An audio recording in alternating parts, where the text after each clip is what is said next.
Start cooking at 4 a.m., my mother-in-law demanded as she handed me the guest list. And make sure everything's perfect this time, my husband chimed in. You know that feeling? That gut-wrenching moment when you realize you're not just at a crossroads, you're at a cliff edge, and the only way out is to jump? Well, for me, that moment hit at 3:01 a.m., with the airport gate agent's voice crackling like static over my utterly shattered life. I was clutching my boarding pass, the paper already damp with sweat and tears, my fingers trembling so hard it felt like my whole world was shaking apart. 40 minutes away, in the suburban house I'd spent 5 years trying to make a home, sat a dining room table I'd meticulously arranged for 30 people just hours before. The turkey, the one I was supposed to have started cooking by now, was still a frozen brick in the fridge, much like my own heart had been for what felt like forever. My phone vibrated with another text from Hudson. Hope you're up cooking, babe. Mom's already texting about timing. I switched it off, and then I stepped onto that plane. I wasn't just leaving behind a Thanksgiving dinner.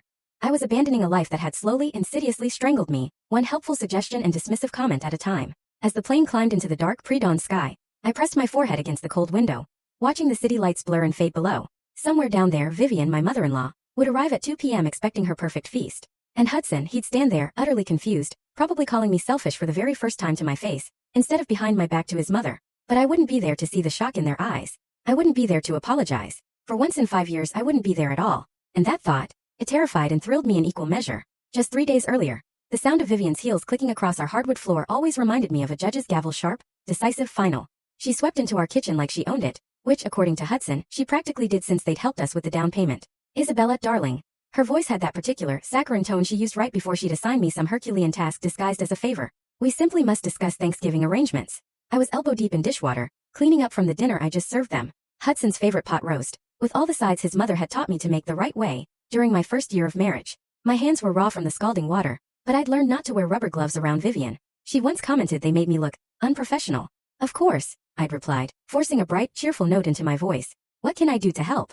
Hudson barely looked up from his phone, just shared that familiar glance with his mother.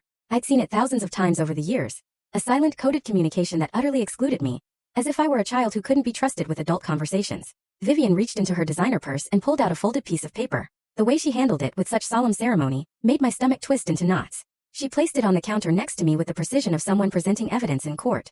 The guest list for Thursday, she announced, her voice filled with an almost performative excitement. I've invited a few more people this year. Cousin Cynthia is bringing her new boyfriend. Uncle Raymond is coming with his whole family. And the Sanders from the country club will be joining us as well. I dried my hands on a dish towel and picked up the paper.